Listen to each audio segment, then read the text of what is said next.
caminho meu e somente meu de desenvolver, compreender e conseguir viver a CNV na prática. Com certeza, para quem vem assistindo os vídeos, e principalmente os 3 vídeos anteriores,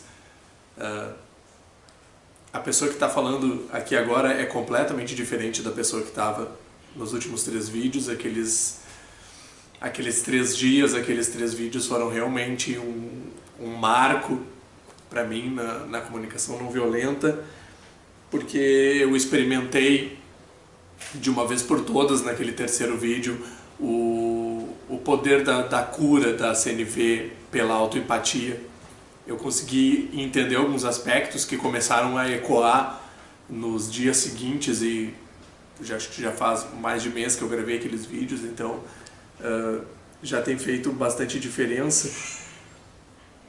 Eu consegui entender que eu tinha uma preocupação muito grande com a necessidade não atendida, com como é que eu ia me sentir bem mesmo com a necessidade não atendida, que não importasse quanto eu falasse comigo dentro da minha cabeça aqui, a necessidade mesmo real lá fora não ia ser atendida, e eu imaginava que isso nunca ia se resolver de alguma forma.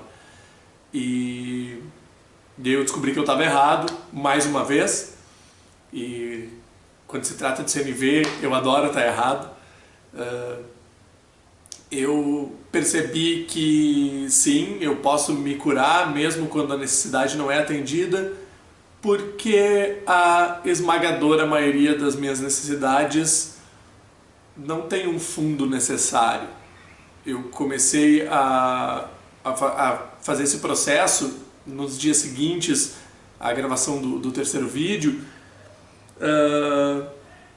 em que cada vez que eu me sentia mal, tinha uma necessidade não atendida, tinha esse sentimento de necessidade não atendida, eu focava rapidamente na minha necessidade e tentava entender qual ela era, né, o mais rápido possível, e ia para aquele outro passo que eu já falei num outro vídeo, então, de comparar a minha necessidade com a moralidade,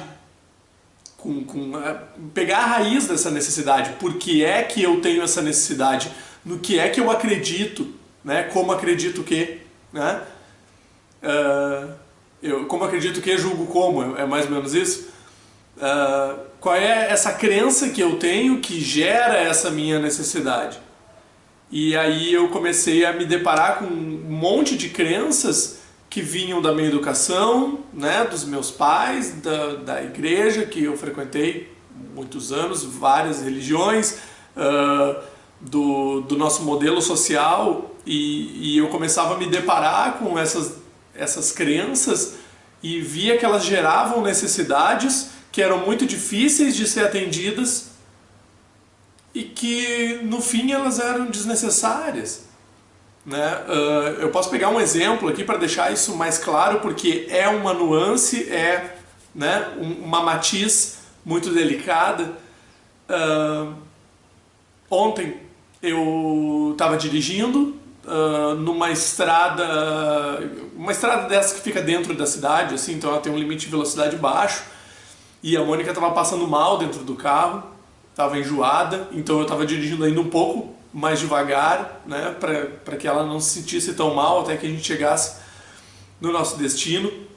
E esse carro ficou atrás da gente empurrando, sabe? Quando os caras ficam empurrando, assim, dando sinal de luz, ele não tinha como me ultrapassar naquele trecho, e ele ficou ali me empurrando, e obviamente eu não aumentei minha velocidade, porque a Mônica ia vomitar no carro todo. E assim que ele pôde, ele arrancou com violência e foi para a pista lateral e quase bateu num outro carro que vinha e cortou a frente, ele ultrapassou eu e um carro que estava na frente, e ele cortou o carro da frente, e aquilo me deixou com bastante raiva, porque eu gostaria de dirigir numa estrada segura, onde todo mundo obedecesse, né, as regras e todo mundo chegasse no seu destino com vida. E esse cara tava aloprando, e rapidamente eu bati essa minha necessidade e comparei ela com essa raiva que eu estava sentindo, e aí eu vi que, na verdade, a raiva que eu estava sentindo não era por conta da minha necessidade, mas porque eu queria que aquele cara fosse punido. E esse sistema de punição talvez seja uma das coisas mais graves que a gente tem, um dos softwares mais graves que a gente tem instalado, que é essa necessidade de que se uma pessoa fez alguma coisa que não bate com a nossa moral, ela tem que receber um tipo de punição que vai ensinar para ela como é que as coisas são feitas da forma correta. Mas quem é que define o que é correto? Então, assim, eu poderia falar por horas só sobre isso, só sobre esse sistema punitivo e sobre outras nuances muito importantes, como a diferença de honestidade e sinceridade emocional, sobre uma base de congruência, que são todas nuances que eu venho percebendo nos últimos meses, que fazem uma completa diferença na maneira como eu me sinto. Então, onde é que eu queria chegar?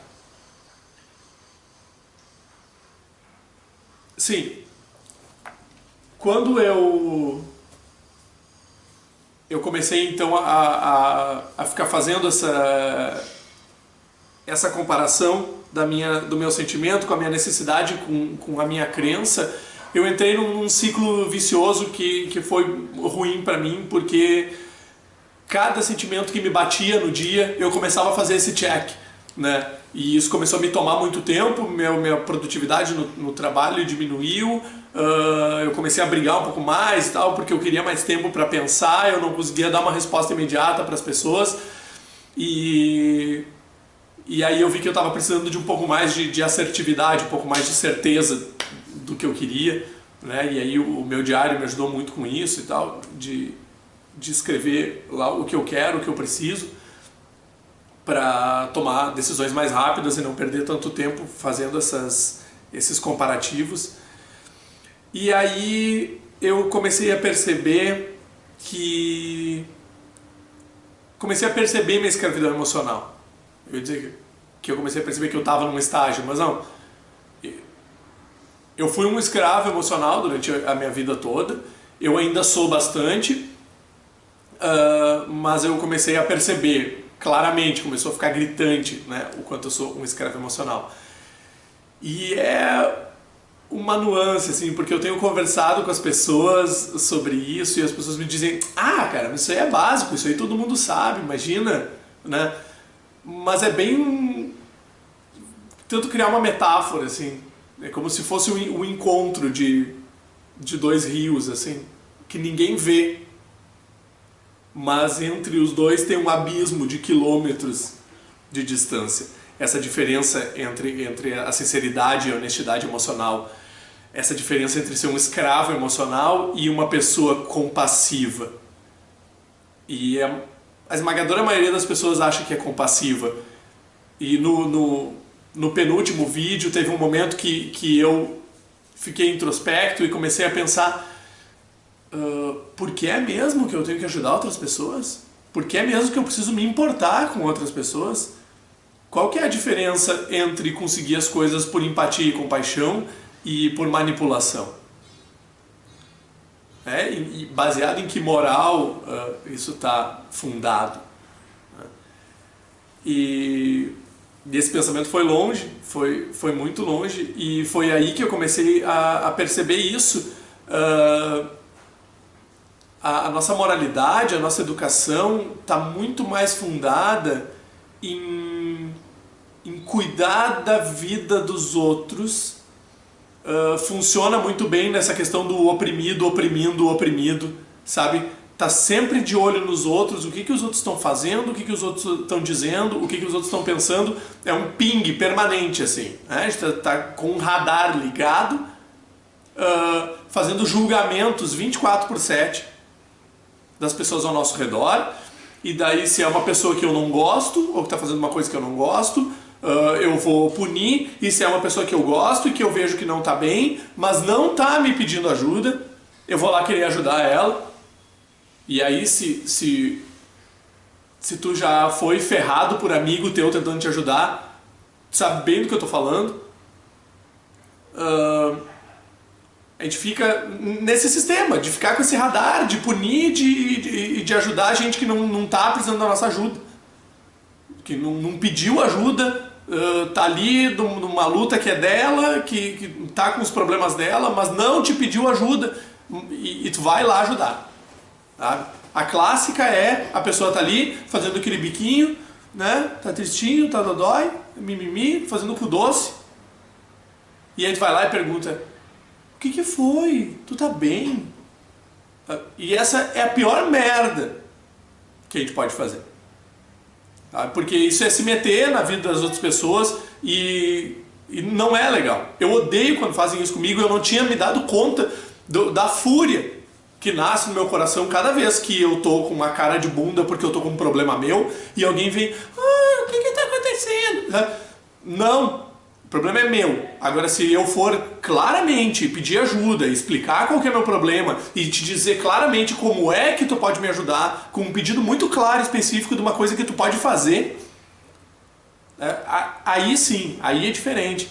E é aí que tu vai poder agir com compaixão. E foi aí que eu evoluí, então, pro estágio ranzinza da comunicação não violenta, que é: o problema é meu. O problema é meu e eu não preciso da tua ajuda, e o problema é teu e tu não precisa da minha ajuda. A não ser que tu venha me fazer um pedido muito claro e específico de uma ação que eu possa fazer. E claro, eu me tornei uma pessoa mais estúpida, com certeza, de lá pra cá. Mas é uma fase. Eu sei que é uma fase até que eu realmente consiga entender, e eu não vou conseguir explicar agora o que eu preciso entender, apesar de que tá ali escrito no livro, eu leio e não entra na minha cabeça, porque eu realmente não tenho maturidade para entender o que é realmente ser uma pessoa compassiva. Nessa fase ranzinza que eu entrei agora, o que importa é eu não me envolver mais em coisas que não são problema meu e não permitir mais que pessoas se envolvam em problemas que não são delas. Eu tenho o direito de ficar com cara de cu a hora que eu quiser, porque eu tô com um problema meu e eu não quero ninguém vindo me perguntar se eu tô bem. É óbvio que eu não tô bem. Se eu não tô com uma cara boa, eu não tô bem. Mas se eu não te pedir ajuda, é porque não te diz respeito, não é problema teu. Agora, a hora que eu pedir, beleza. Aí tu vai ter o direito de ajudar, o direito de ser compassivo. Agora, essa necessidade de estar ajudando todo mundo ao redor, ou de estar punindo todo mundo ao redor, de estar com esse radar ligado, eu não sei do dia que vem. Eu não parei para analisar isso, na verdade eu tô um pouco me lixando. Mas eu acho que vem muito dessa educação, essa coisa imperial de estar cuidando dos outros ao redor, sabe? Essa coisa católica de estar vigiando todo mundo ao redor para dedurar, sabe? E é uma coisa mesquinha, uma coisa nojenta pra caramba, e que as pessoas têm registrado como uma coisa boa, como assim: eu sou uma pessoa que me importa com os outros, eu estou sempre de olho no que está acontecendo ao redor e tentando ajudar. Mas ajudar quando não te pediram ajuda, né? Mas é que tem muita... Eu ouvi essa, né? Tem muita gente que não sabe pedir ajuda, que não vai vir te pedir ajuda quando tá precisando. Cara, é um mundo de cachorro comendo cachorro. Quem não conseguir se articular e não conseguir vir pedir ajuda, o que eu posso fazer para essas pessoas? Eu tenho uma agenda interna, eu tenho uma cabeça gerando necessidades 24/7 e eu não consigo atender as minhas necessidades o tempo todo. Eu tenho muita dificuldade de inspirar as outras pessoas a atender as minhas necessidades. E aí eu vou ficar usando a minha energia e o meu tempo, que já são escassos, para ficar procurando gente que não consegue articular as próprias necessidades. Sabe? Eu acho que a hora que, e é um pensamento utópico, Mas a hora que todo mundo parar de ficar atendendo com o doce dos outros e carinha triste, aí todo mundo vai aprender a se articular rapidinho. É o legítimo adapte-se ou morra. Né? Então eu provavelmente vou ficar com essa cara fechada por algum tempo, que eu não sei quanto é que é, até que eu realmente consiga entender como é que se chega nesse estágio compassivo de verdade, de oferecer empatia na hora certa, no lugar certo, para as pessoas certas, e oferecer compaixão no momento certo para quem realmente está precisando e realmente pediu. E eu acho que é por aí o caminho. Eu não sei muito bem para onde é que eu estou indo. A única coisa que eu sei agora é que os teus problemas são teus problemas e eu não tenho nada a ver com isso. Esse é mais um vídeo que eu gravei no meu esforço de desenvolver a comunicação não violenta. Se de alguma forma esse vídeo foi útil para ti e você gostaria de mostrar ele para outras pessoas, por favor, curta e compartilhe de todas as formas possíveis na internet. Muito obrigado.